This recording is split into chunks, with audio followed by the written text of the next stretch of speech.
Eh bien, salut à tous, ici Akari, on se retrouve aujourd'hui pour une nouvelle vidéo sur Summoners War. Alors, cette fois-ci, on n'est pas en live pour changer, on fait un petit peu des vidéos comme ça, chill. Et on va parler du patch note. Alors, c'est dans les notes des devs. Nous sommes le 25 août, donc c'est le jour du patch note. Je me suis pas spoil, donc on va voir un peu ce qu'il y a dedans. Et puis, bon, je sais bon, qu'il y a eu le nerf des nerfs jumelles, ça tout le monde en parle, c'est obvious.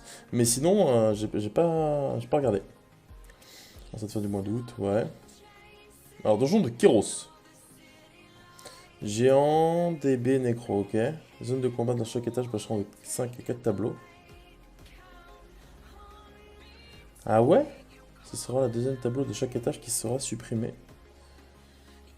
Ok. Du coup, ça sera vague 1, la même. Vague 2, ça sera un mini-boss directement? Ah ouais, ça doit être ça, ouais. Ok. Bon, du coup, ça ira plus vite. Bah, nice, hein. On pourra farmer plus vite. Du coup, avoir des meilleures ruines. Enfin, plus rapidement. Hall de la magie. Ok, ajustement. Ah, des essences. Oh là là. On va d'augmenter les quantités des essences d'attribuer dans leur ensemble. Les quantités d'essences obtenues à chaque complétion d'étage ont donc été augmentées. Le taux de drop total en reste, lui, inchangé. Et ceux des autres objets n'ont pas été modifiés. Ok. Le taux d'obtention des quantités minimum de chaque type d'essence ont été diminués et les taux d'obtention des quantités plus élevées ont augmenté en proportion. Ok. Ouais, bon ça je pense que ça va pas vraiment changer. 3 à 5, ouais, ça va. Mais ouais, c'est pas un énorme changement, sachant que je ne farme pas vraiment ça. Confort du jeu, bouton stratégie permettant de consulter les infos détaillées des stratégies dans chaque donjon, ok. Ouais, dans le Necro GBDB pour le combat automatique, il sera désormais de choisir l'ordre d'attaque des monstres au semi. Ah, ça c'est bien ça! Enfin une bonne chose! C'est-à-dire que maintenant en automatique, on pourra cibler, imaginons dans le géant, on pourra cibler le mini-boss. Bah, vague 2 du coup il va être maintenant. Bon, entre ça et la réduction des vagues, ça va aller beaucoup plus vite, je pense. Par contre, si les jumelles ont été nerfs, on va dire ça va peut-être équilibrer. Nous sommes en train d'essayer de réduire le stress et d'augmenter l'accessibilité du donjon de Kéros. Comment ça, le stress? Ils veulent nous déstresser comme tous, ça y est. En ce qui concerne Castel du Géant, ouais. Si d'un côté nous essayons de faire en sorte que plus d'invocateurs puissent être capables. Au de la magie, nous souhaitons diminuer le nombre de parties nécessaires pour pouvoir réveiller ces monstres. Ouais, ok, ça ouais. Raid des mondes. On passe de 4 phases de combat à un combat en 2 phases. Puisque le nombre de phases continue, les stats du boss dans chaque phase seront ajustés. Ok. Donc en raid 5, au lieu de monter dans les airs tous les 25%, ça sera tous les 50. Alors, est-ce que ça va changer pour du KB? J'en ai aucune idée vu que j'en fais pas encore. J'en fais bientôt. Mais la vraie question en fait, est-ce que Balègre enlève 50% du boss? Si c'est pas le cas, du coup, le boss aura pas le temps de se lever une seule fois. Avec Kata, il va juste mourir. Mais s'il enlève 50%, ça changera rien en fait. Du coup, c'est forcément ça va faciliter un peu le truc. Pour les gens qui ne cavaient pas surtout. Ajustement de l'équilibre des combats. Ok, alors c'est qui Kizar Kajoul. Ah ouais, c'est le rat démon, ok. Attaque tous les membres du groupe quand le boss perd 25%, ok. Supprime les effets de renforcement et les stats du boss seront augmentés considérablement quand cette compétence est activée. Donc ça c'est avant. Les compétences pulvérisation des ruines et souffle vont gagner un coup supplémentaire quand... Ok. Et après, attaque tous les membres s'active quand le mob a perdu 50% du coup au lieu de 25, ignorant tous les dégâts reçus. Comment ça? Tous les effets de renforcement seront supprimés et les stats du boss seront augmentés considérablement. Ok, ça c'est pareil. Gagnant deux coups supplémentaires. Ah ouais, du coup, en vrai, il va faire plus mal quand il va se lever, mais il va se lever moins souvent. En gros. Facilitation des conditions d'accès au niveau. Conditions d'accès, ok. Alors, niveau 1, il faut 30%. Modifié pour pas de conditions, 15. Ah ouais. Bon, pour passer au niveau 5, c'est le même, mais pour les grades d'avant, c'est beaucoup plus simple. Pas de conditions pour passer au niveau 2, pas de conditions pour passer au niveau 3. Donc là, vous pouvez vous faire carry par n'importe qui. Et pour passer au niveau 4, ça passe de 30% à 15% de contrib que vous devez faire. Donc ce sera plus facile, on va dire, d'atteindre le raid 4 un peu pour tout le monde. Alors pour les rifts, les phases de combat passent de 1, 2, 3 à 1, 2. Les boss ne tomberont plus 2 fois, mais une seule fois. Ah ouais? Mais du coup, comment on va faire plus de score? Puisqu'il n'y aura qu'un passage de fatigue permettant d'infliger un maximum de dégâts, les ajustements, ok. Ah ok, dès qu'il tombe en fatigue, on gagne 300 000. Donc phase 1, on le tue, fatigue 300 000, phase 2, fatigue... Ah bah non, mais attends. Regarde, S, 2 500 000. Les effets d'augmentation des dégâts pendant la durée de l'effet de fatigue vont être augmentés. Augmentation 50... Ah ok, ok, on lui enlèvera le double.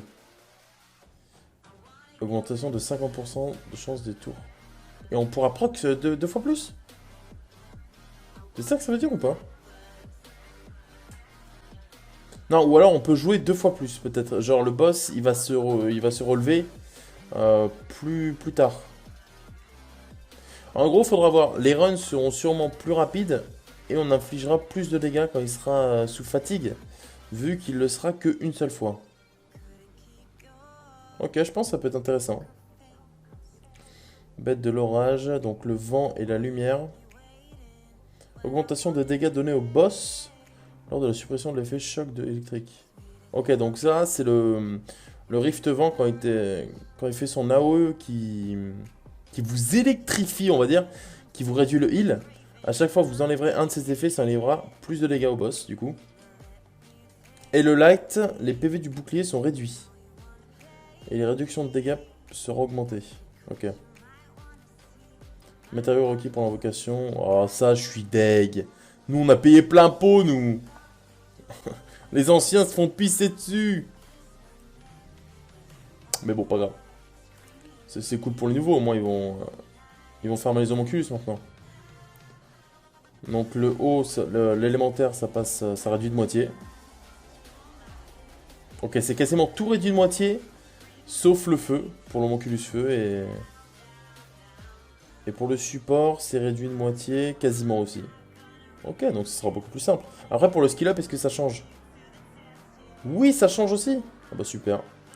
C'est free win. Ah, compétences. Ok, alors ça c'est intéressant. Alors là, les danseuses au chakram, alors feu et vent. Alors là, le passif du feu avant, c'était évidemment réduire la défense pendant un tour à chaque attaque et réduire la jauge pour chaque effet néfaste. Ok. Donc ça c'était avant et maintenant la précision augmente de 25% et la défense de l'ennemi est affaiblie pendant un tour à chaque attaque. Ok, donc maintenant, au lieu de réduire la jauge, on gagne un passif de précision. Bah, c'est que ça a quand même rien à voir, quoi. Du coup, tu pourras enlever de la précision sur ta Shaina, mais si elle réduit plus la jauge, ça va être plus difficile en Kairos. Alors, Deval, Chakram, Light, qui était un HOH, du coup free to play. Inflige des dégâts ignorant la défense, ouais, quand ça c'est quand il est stun. Et maintenant, inflige des dégâts supplémentaires proportionnels au max des PV de l'ennemi à chaque attaque. Oh, oh ça dépend du pourcentage en vrai. Mais si tu joues des max HP avec une boomerang, genre Deva Talia Sabrina, pourquoi pas? Pourquoi pas mettre Deva à la place de Shaina? Et tous les leaders ont été changés? Ok, donc Shaina, on passe d'un lead speed 24. Aïe, aïe, aïe, aïe, aïe, c'était mon lead speed arène actuellement. Et bah super. À un lead 33% d'attaque dans les donjons. Un lead Lucian, quoi. Ok. La haut augmente le taux critique dans l'arène à le taux critique dans les donjons. Ok, ça va passer de mobs full PvE en fait. La vent. Les PV du monstre dans l'arène à PV du monstre dans les donjons. Ok, ça c'est la base. La lumière, puissance d'attaque dans l'arène à vitesse dans les donjons. Ok. Donc un lead vers des heals. Ouais, je crois que c'est ça. Et la précision pour Martina qui se transforme en précision dans les donjons. Bon, ça c'est un peu naze, mais... Bon, de toute façon, précision, c'est pas ce qui est le plus fort sur Martina. Ok, et du coup, les boomerangs. Alors, boomerang haut et Martina. Alors, la boomerang haut reçoit. Alors, avant, c'était reçoit 35% de dégâts en moins venant d'un ennemi sous effet bénéfique et inflige 35% de dégâts en plus aux ennemis sans effet bénéfique. Ok. Ouais, et maintenant, ça va être 15%. Et il n'y a que ça qui change. Donc, on va passer d'un buff attaque. On passe de 35% à 15 et une réduction de dégâts, pareil, on passe de 35% à 15. Donc ça va faire quand même moins de dégâts et ça sera moins tanky. Ok. Et Martina, alors Martina c'est intéressant, est-ce qu'ils l'ont vraiment nerf ou pas? Vole l'un des effets bénéfiques sur l'ennemi à chaque attaque. Ok, à chaque activation de cet effet, les dégâts augmentent de 50%. Jusqu'à 3 fois. Donc là, vous pouvez stack 3 fois par effet retiré. Par effet volé plutôt. Donc elle pouvait monter à 150% de dégâts en plus. C'est la danseuse, ok, ok. Et là, vole l'un des effets bénéfiques sur l'ennemi à chaque attaque. Chaque activation de cet effet, les dégâts augmentent de 10% jusqu'à 15 fois. Ah ouais. Ah, quand même.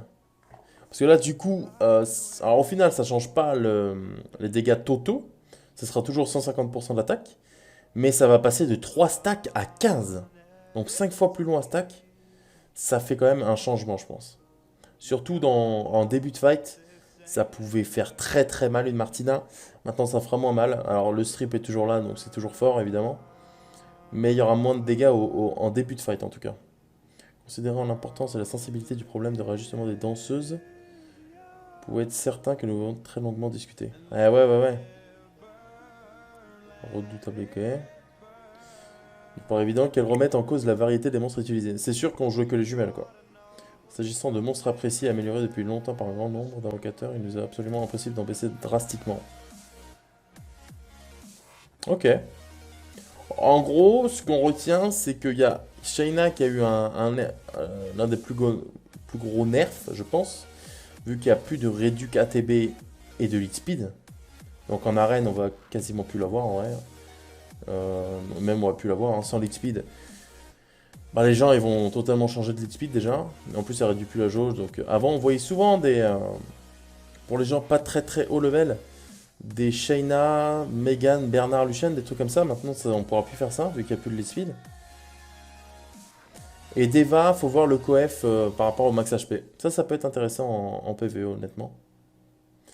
Alors, amélioration, zone de crevasse. Ok, augmentation des XP. Quantité d'XP obtenue dans toutes les zones à tout niveau de difficulté. Ah, dans le scénario aussi? Difficile de vous communiquer maintenant un chiffre précis. Ah, ça c'est cool. Ça c'est cool, on pourra XP plus rapidement nos mobs. C'est vrai que c'était très long. Il me semble que pour monter un mob de level 1 à 40, il faut plus d'1 million d'XP. Et actuellement, en Femon, on peut gagner un 16 000 maximum. Donc ça faisait beaucoup de runs. Environ 70 runs. Donc il faut voir combien il augmente, mais c'est cool. L'Ifrit passe de 300 points. Non, passe de 450 à 300 points. Ok, donc ça c'est cool pour les early aussi. C'est cool, c'est cool.